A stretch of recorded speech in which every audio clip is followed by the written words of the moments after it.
Today is an incredibly sad day for me, and I'm sure for other authors as well. It's heartbreaking to learn that prolific adventure writer Clive Cussler, author of more than 100 books and one of my greatest inspirations when it comes to being an author and stories, has died at the age of 88. Even if you're not the biggest fan of adventure stories, I'm sure you know who Clive Cussler is. The man was an incredibly prolific author, having published over 100 novels in his lifetime, with 20 of those cracking the bestseller list. His books can be found on store shelves around the world, and I'm sure many of us have spent long plane rides buried in the fun little adventure worlds that he created. What I loved most about Cussler is the fact that his books were never trying to be high art. He wasn't trying to become the next literary great, even though he looked a lot like Hemingway's character, the old man from The Old Man and the Sea.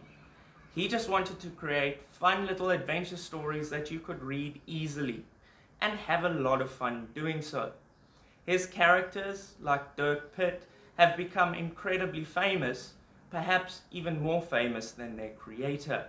Although I'm sad to say that Dirk Pitt has never had a really good movie based on his adventures, with both attempts to bring the character to screen having failed miserably at the box office, even though the 2005 film Sahara starred Matthew McConaughey and was actually quite entertaining for what it was. But perhaps what was most interesting about Clive Cussler was the fact that he was a lot like the heroes that he created. When he created Numa, the undersea exploration team in the Dirk Pitt novels, he created it in real life as well, which is just cool if you think about it. The man was a diver, an explorer, a classic car enthusiast, and liked to put himself in lots of his books. In fact, if you read his work, you'll often see references to himself in there. So perhaps his characters are a lot more real than just words on a page. I think this is an awesome thing to do as an author, and it must have been a great thrill for him. And I couldn't help but smile every time I saw him mentioned in one of his works. Mr. Cussler was a college dropout who once pumped gas and wrote advertising copy, much like myself, to make ends meet. He resorted to a bit of trickery to get his first book published, but once it was published, he found fame and success pretty quickly. He sold a staggering amount of books in his lifetime, with over 100 million copies sold, and many of his works translated into over 40 different languages.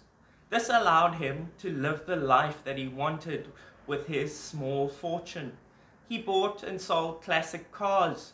He enjoyed adventuring. He enjoyed holidays in the ocean and scuba diving. He basically is what every author wants to be.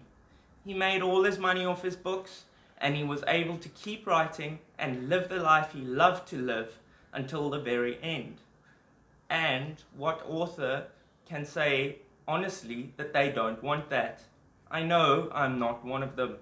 And while Cussler was often criticized by critics for having wooden dialogue, cliched prose, and stories that didn't exactly break the mold, he has been a big influence on a lot of authors, including myself. The man achieved fame and success, so really, what do the critics know?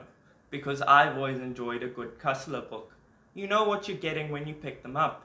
You're getting a fun little adventure, and what more do you need?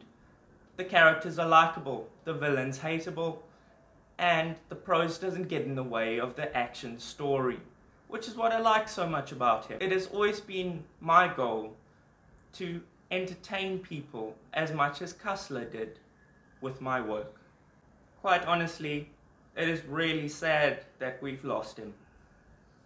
I always look forward to seeing another new one of his books on the shelf and picking it up to devour it in an afternoon. And his life pretty much personified what I want to be as an author. Someone who writes fun books that people can enjoy and that they can't get enough of.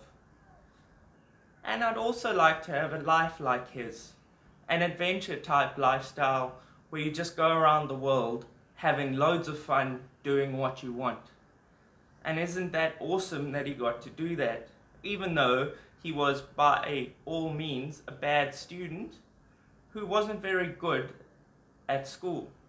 It just goes to show that the path to becoming an author is never set in stone. You don't have to do great in school, you don't even have to pass English. You just have to have an incredible love for what you do.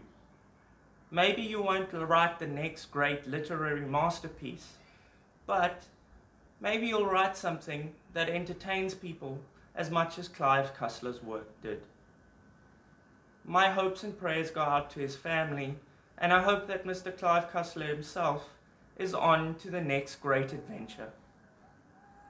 I'm going to miss him terribly, and I'm going to miss his works.